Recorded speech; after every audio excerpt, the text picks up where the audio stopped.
Puji nama Tuhan, Shalom saudaraku yang kekasih. Kita bersyukur ketika kita ada di dalam hadirat Tuhan. Kita percaya ada penyertaan Tuhan, ada kekuatan, sehingga saya dan saudara boleh melewati hari-hari bersama Tuhan. Kita percaya bahwa sepanjang hari Tuhan menyertai, maka tidak ada yang perlu kita khawatirkan. Kita terus pegang janji Tuhan, bahwa Tuhan tidak pernah meninggalkan saya dan saudara dalam keadaan apapun. Untuk itu mari kita undang hadirat Tuhan, biar Tuhan menjamah segenap hidup saya dan saudara, menjadikan baru setiap hari. Kami bersyukur punya Allah yang sungguh baik. Terima kasih Tuhan. Dia jamah senam hidupku dan beri damai di hatiku.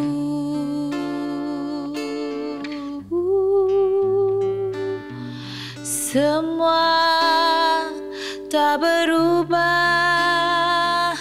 dan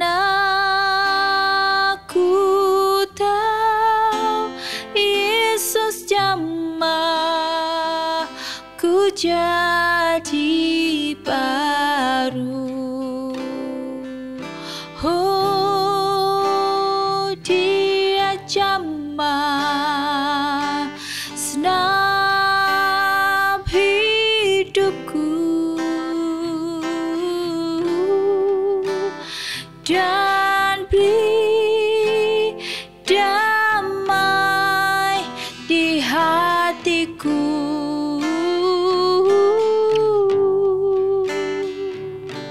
Semua telah berubah dan aku tahu Yesus jamah ku jadi baru. Dia jamah, amin, senam hidupku dan beri damai di hatiku.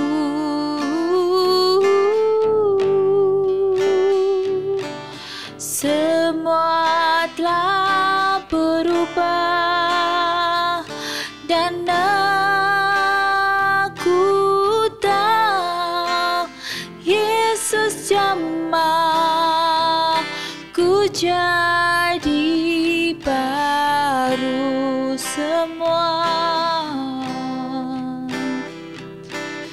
Semua tak berubah dan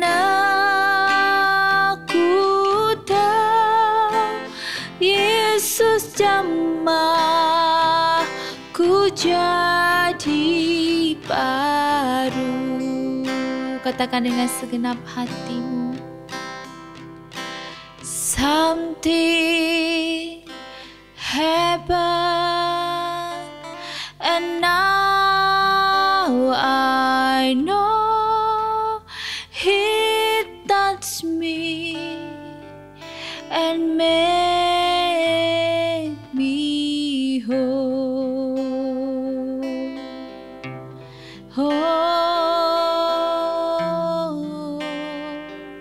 Dia jamah hidupku.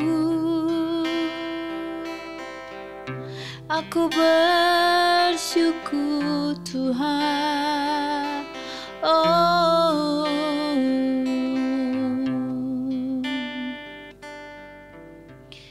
kami percaya ketika Engkau menjamah hidup kami dipenuhi oleh kuasa-Mu, kami boleh diurapi, kami mendapat kepekaan atas hidup kami. Untuk itu Tuhan, kami mau berjalan bersama-Mu seturut dengan firman dan janji-Mu dalam hidup kami. Pakai hamba-Mu yang akan merenungkan dan men-sharingkan firman-Mu. Biarlah kami yang mendengar mendapatkan kekuatan. Kami dijamah oleh Tuhan, sebab Tuhan yang bertindak atas hidup kami. Kami bersyukur dan berterima kasih, Bapa sungguh baik, sangat baik. Dalam nama Tuhan Yesus, haleluya, amin. Puji Tuhan, shalom saudaraku yang kekasih. Kita bersyukur ya bahwa kita ada di akhir, di mana minggu terakhir. Kita percaya bahwa apapun yang terjadi sepanjang hari kehidupan saya dan saudara, kita punya Tuhan yang besar. Kita menyerahkan semuanya ke dalam tangan Tuhan, sebab Tuhan sendiri yang akan bertindak atas hidup saya dan saudara. Mari saat ini kita mau merenungkan firman Tuhan. Kita mau baca bersama-sama dalam Kisah Rasul 20 ayat 22 sampai 32. Berbunyi demikian, tetapi sekarang sebagai tawanan roh aku pergi ke Yerusalem, dan aku tidak tahu apa yang akan terjadi atas diriku di situ, selain daripada yang dinyatakan Roh Kudus dari kota ke kota kepadaku, bahwa penjara dan sengsara menunggu aku. Tetapi aku tidak menghiraukan nyawaku sedetik pun, asal saja aku dapat mencapai garis akhir dan menyelesaikan pelayanan yang ditugaskan oleh Tuhan Yesus kepadaku untuk memberi kesaksian tentang Injil kasih karunia Allah. Dan sekarang aku tahu bahwa kamu tidak akan melihat mukaku lagi, kamu sekalian yang telah kukunjungi untuk memberitakan kerajaan Allah. Sebab itu pada hari ini aku bersaksi kepadamu bahwa aku bersih, tidak bersalah terhadap siapapun yang akan binasa. Sebab aku tidak lalai memberitakan seluruh maksud Allah kepadamu. Karena itu jagalah dirimu dan jagalah seluruh kawanan. Karena kamulah yang ditetapkan Roh Kudus menjadi pemilik untuk mengembalakan jemaat Allah yang diperolehnya dengan darah anaknya sendiri. Aku tahu bahwa sesudah aku pergi, serigala-serigala yang ganas akan masuk ke tengah-tengah kamu dan tidak akan menyayangkan kawanan itu. Bahkan dari antara kamu sendiri akan muncul beberapa orang yang dengan ajaran palsu mereka berusaha menarik murid-murid dari jalan yang benar dan supaya mengikuti mereka. Sebab itu berjaga-jagalah dan ingatlah bahwa aku 3 tahun lamanya siang malam dengan tiada berhenti-henti menasihati kamu masing-masing dengan mencucurkan air mata.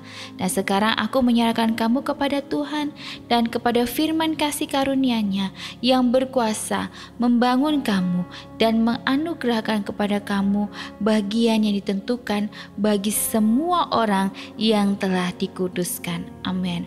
Firman Tuhan, ya, aku menyerahkan kamu kepada Tuhan dan kepada firman kasih karunia-Nya yang berkuasa membangun kamu dan menganugerahkan kepada kamu bagian yang ditentukan bagi semua orang yang telah dikuduskannya. Amin. Firman Tuhan di sini kita melihat bahwa Alkitab mengisahkan banyak peristiwa ketika Allah mengenali suara umat yang dikasihinya. Dia memanggil nama Musa dan berbicara dengannya. Pemazmur Daud menyatakan bahwa dengan nyaring aku berseru kepada Tuhan dan Ia menjawab aku dari gunungnya yang kudus. Bahkan di Rasul Paulus juga menekankan pentingnya umat Allah mengenali suaranya. Ketika berpamitan dengan para penatua jemaat Efesus, Paulus menyatakan bahwa Roh telah menjadikannya tawanan dan mendesaknya untuk pergi ke Yerusalem. Ia menegaskan komitmennya untuk mengikuti suara Allah, sekalipun ia tidak tahu apa yang menantinya di tempat tujuannya. Tetapi sang rasul memperingatkan bahwa dari antara mereka sendiri akan muncul serigala-serigala yang ganas, ya, dengan membawa ajaran palsu. Wow, ya. Karena itu ia mendorong para penatua tersebut untuk berjaga-jaga dan tekun dalam usaha mereka yaitu memahami kebenaran Allah. Semua orang percaya memiliki hak istimewa untuk mengetahui bahwa Allah mendengar dan menjawab doa-doa kita. Dan kita juga memiliki kuasa Roh Kudus yang memampukan kita untuk mengenali suara Allah yang selalu selaras dengan isi Alkitab suci. Ya, amin saudara. Suara Allah dia selaras dengan isi dari kitab suci. Terkadang kita terkecoh, ya, wah ini suara Allah ini, ya.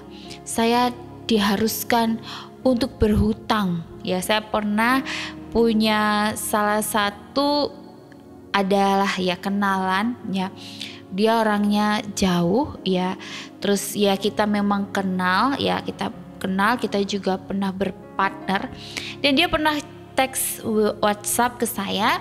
Dia bilang, Mbak Eda, saya itu dengar suara Tuhan, saya itu mau minjem uang di Mbak Eda gitu ya. Saudara, kalau itu minjem suara Tuhan apa suara dia sendiri ya saudara? Saya mau ketawa tapi ya gimana ya. Terus saya bilang, ya Bu maaf saya gak ada gitu ya. Karena saya tipe orang yang gak mau terlilit atau terlibat dengan orang-orang yang sebenarnya udah dekat dengan saya dan hancur karena hutang gitu ya saudara. Jadi saya tidak mau dan saya lebih baik menghindar. Nah, terus dia jawab lagi saudara, oh iya berarti memang Tuhan suruh saya tidak berhutang gitu ya. Tuhan saya harus berusaha. Ya, ibu sudah tahu jawabannya. Saya jawab seperti itu.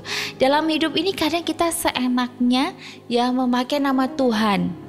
Bahkan hamba-hamba Tuhan, ya saya tidak mau katakan siapa itu hamba Tuhan ya, tapi orang-orang yang berkecimpung menjadi gembala atau yang dikatakan lulusan sarjana pendeta pun juga ya memakai nama Tuhan untuk ya apa ya, untuk menarik orang ya, untuk menarik daya tarik dirinya sendiri ya, bukan mengajak orang itu untuk mengenal Tuhan, tetapi ya untuk kepentingan orang itu sendiri. Saudara, banyak saya juga melihat ada berita yang mengatakan bahwa ada TKW dari luar pulau ya, itu mereka terjerumus yang namanya perdagangan manusia juga waktu dikirimkan ke luar negeri, dan itu atas nama gereja.